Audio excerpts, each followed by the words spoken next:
मागील भागात आपण पाहिलं, सायलीचं हेमंतसोबत लग्न झालं आणि सायलीनं हेमंतच्या घरात गृहप्रवेश केला.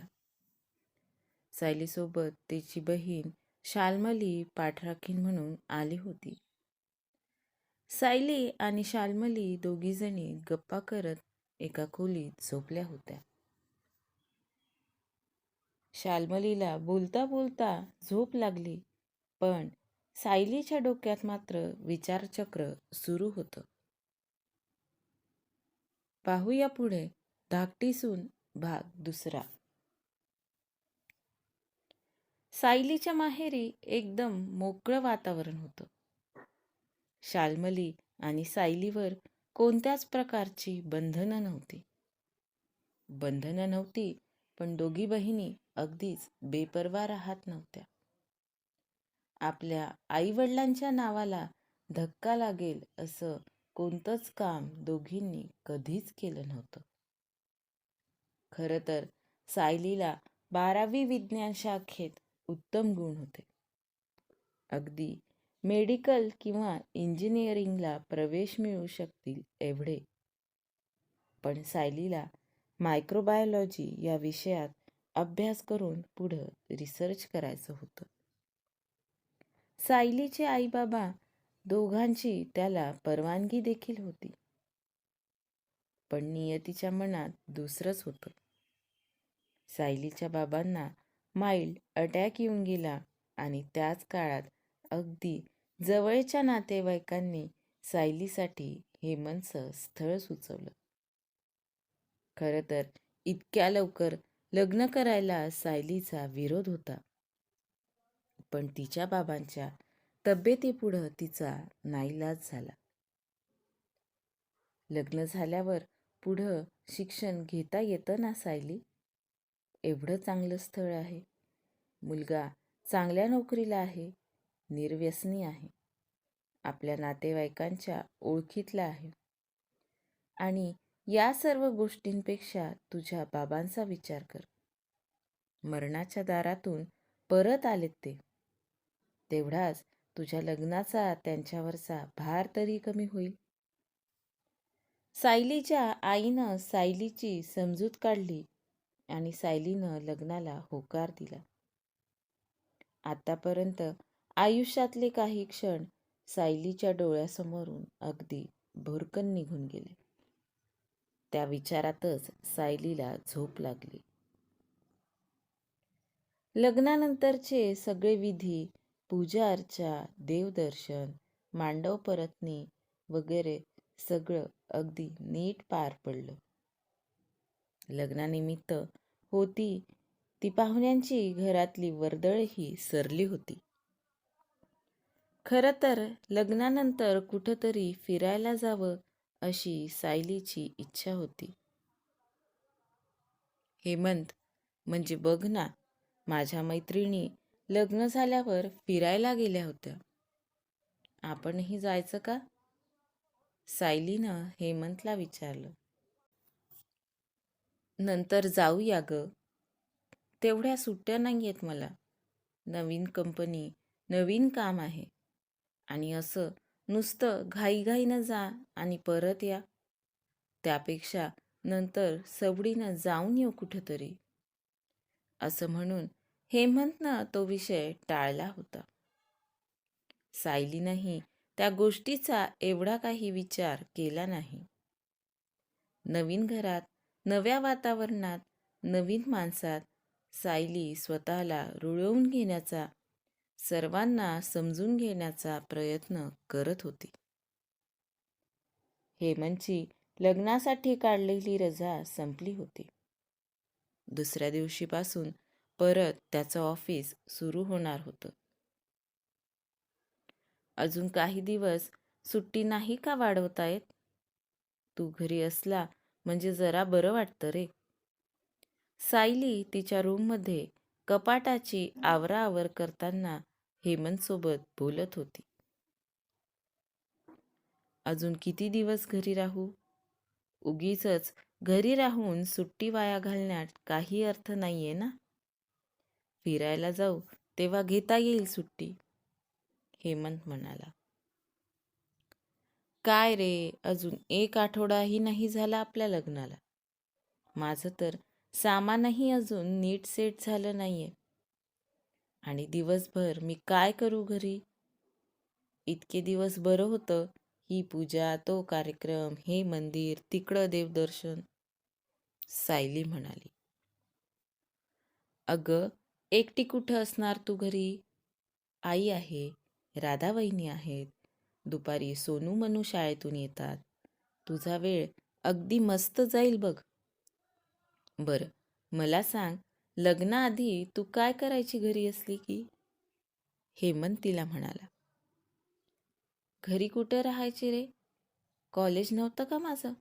अभ्यास, प्रॅक्टिकल, परीक्षा यात वेळ जायचा ना माझा. हेमंत, मी इकडं घेऊ का रे ॲडमिशन? MScला? MSc झालं की मग PhD करेल किंवा अजून काहीतरी नवीन करेल. सायली उत्साहात बोलत होती. हो, घे की. पण त्याआधी एकदा आईसोबत बोलून घे. तिचंही मत घे. हेमंत असं म्हणाला आणि सायलीच्या चेहऱ्यावरचा उत्साह मावळून गेला. पुढं शिकायचं का नाही हे पण विचारून करावं लागतं का? पैशाचा प्रॉब्लेम असता तर समजलंही असतं, पण असं तर काहीच नाही. सायली विचार करत होती. सायली, काय झालं ग? कोणत्या विचारात हरवली आहेस? हेमंत तिच्या डोळ्यासमोर चुटकी वाजत म्हणाला. काही नाही, असंच. हेमंत, घरात साडी नेसणं गरजेचंच आहे का? ड्रेस घातला तर चालत नाही का? साडीत मला कामं सुचत नाहीत. चालता चालता सतत पायात येते. सायलीनं विषय बदलला. एवढंच ना? अगं घाल की ड्रेस. विचारायचं काय त्यात? तुला ड्रेस आवडतो तर तू ड्रेस घाल. हेमंतच्या या वाक्यावर सायली एकदम आनंदित झाली. अरे, ते राधाताई साडीच नेसतात ना, म्हणून विचारून घेतलं. सायली म्हणाली. राधा वहिनीला साडी आवडत असेल म्हणून ती साडी नेसत असेल. हेमंत म्हणाला. चला, कमीत कमी साडी नावाच्या या जंजाळातून तरी आता सुटका होईल. सायली मनाशीच म्हणाली. दुसऱ्या दिवशी हेमंतचं ऑफिस होतं. लवकर जाग यावी म्हणून सायली अलार्म लावून झोपली होती. अलार्म वाजताच सायली उठली. हेमंत अजून झोपलेलाच होता. पटापट आंघोळ वगैरे करून तिनं लाल रंगाचा सुंदर पंजाबी ड्रेस घातला. छानसे नाजूक कानातले घातले. तिच्या गोऱ्या रंगावर तो लाल ड्रेस अजूनच शोभून दिसत होता. छानशी तयार होऊन सायली बाहेर आली.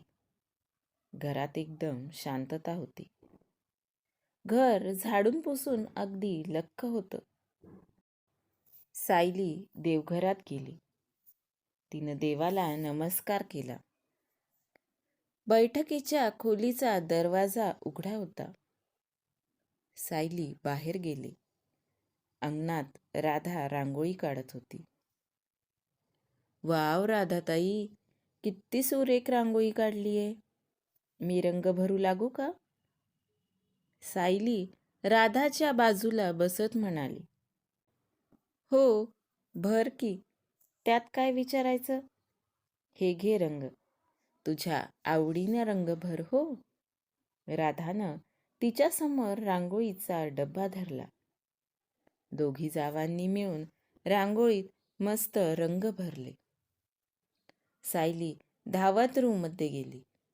मोबाईल आणला आणि रांगोळीचा एक फोटो काढला आणि राधासोबत एक सेल्फी काढला. लगेच व्हॉट्सअप स्टेटसला अपलोड केलं. Today's rangoli with Radhatai. दोघी जावा हसत हसत घरात येत होत्या. हॉलमध्ये ललिताबाई बसलेल्या होत्या. राधे, दोघींकडे बघून त्या जोरात ओरडल्या. ललिताबाईंच्या अशा ओरडण्यानं राधा आणि सायली जागीच स्तब्ध उभ्या राहिल्या. राधाच्या डोळ्यात तर पाणी जमा झालं होतं. ललिताबाई का ओरडल्या हे सायलीला देखील कळत नव्हतं. काय झालं आई? कुणी काहीच बोलत नाहीये हे बघून सायलीनं विचारलं. आई नाही, सासूबाई. कळलं? आणि तुला काय बोलणार म्हणा? तू तर नवीन आहेस, पण या राधेला अक्कल नाही का? ललिताबाई राधाकडं त्वेषानं बघत होत्या. सासूबाई, आम्ही दोघी ते रांगोळीत रंग. राधा बोलताना अडखळत होती. ते मला काही माहीत नाही. मी तुला काय म्हटलं होतं? नवीन सुनेला घरातले सगळे नियम सांग. सांगितलेस तू? सांगितले असते तर सायलीनं ड्रेस घातला असता का? ललिताबाई म्हणाल्या आणि तडक तिथून निघून गेल्या. राधानं अपेक्षेनं सायलीकडं पाहिलं. सायली लगेच तिच्या रूममध्ये निघून गेली. इतक्या वेळ अडवून ठेवलेला अश्रूंचा बांध फुटला. तिनं रडत रडत बेडकडं पाहिलं. हेमंत बेडवर नव्हता. अंघोळीला गेला असेल. बाथरूममधून येणाऱ्या पाण्याच्या आवाजानं सायलीनं कयास बांधला. कपाटातून एक साधीशी साडी काढली आणि रडत रडत साडी नेसली. तितक्यात हेमंत बाथरूममधून बाहेर आला. त्याला बघून सायलीनं पटकन पदरानं डोळे पुसले. काय झालं सायली? हेमंत म्हणाला. काही नाही, सायली म्हणाली. मग रडतेस का? हेमंत म्हणाला. या घरात साडीचा नियम आहे हे माहीत नव्हतं. सायलीला बोलता बोलता परत भरून आलं. अगं, आई थोडी जुन्या विचारांची आहे. सुनांनी साडीच नेसली पाहिजे असं तिला वाटतं. सायली, माझी आजी तर ह्यापेक्षाही कडक नियमांची होती. आता आजी असती तर तुलाही तिनं तिचे नियम शिकवले असते. पण आता जेमतेम वर्ष होईल बघ तिला देवाघरी जाऊन. बरं, हे सगळं जाऊ दे. साडीतही अगदी सुंदर दिसतेस तू, हेमंत तिच्याजवळ जात म्हणाला. सायलीनं लाजून मान खाली घातली. आता तुझ्या हातची मस्त कडक कॉफी पाच बरं. हेमंत अजून तिच्या जवळ आला. आलेच. सायलीनं त्याला अलगद दूर लोटलं आणि हसतच रूम बाहेर गेली. स्वयंपाकघरात गेली. ललिताबाई देवघरात जपमाळ ओढत बसल्या होत्या. राधा सगळ्यांच्या चहा नाश्त्याची तयारी करत होती. काय होईल पुढे? ललिताबाईंच्या कडक शिस्तीत सायली घरात राहू शकेल का? पाहूया पुढच्या भागात. आजचा भाग कसा वाटला? कमेंट करून नक्की सांगा. धन्यवाद.